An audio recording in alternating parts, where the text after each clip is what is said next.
किंवा नंदुबाईंना आश्चर्याचा धक्का दिला. येताना 5-6 वडापाव आणले, सगळ्यांनी दाबून खाल्ले बघा. मग चला म्हणलं नवीन घर बघायला जाऊया, तशीच वॉक पण करून येऊया. डोंगरावर चढायला चाललो तर इकडे गेलं तर घराचं पायपिंगचं काम झालेलं होतं. इकडे भाऊ बहिणीची काय मस्करी काय संपत नव्हती. फोटो काढायसाठी भांडणं थांबा, ब्राईटनेस वाढवू द्या कारण का काळे काळे फ्रेम मध्ये आले. फोटो नाही काढत व्हिडिओ.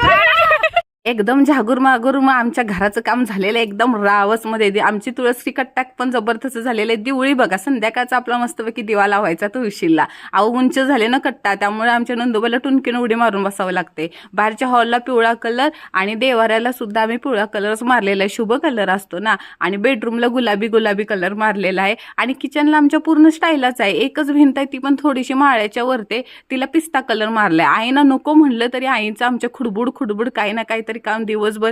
इकडं घास तिकडं कलर पडलेला तो काढ, हे चालूच असतं दिवसभर. पण मस्त ना.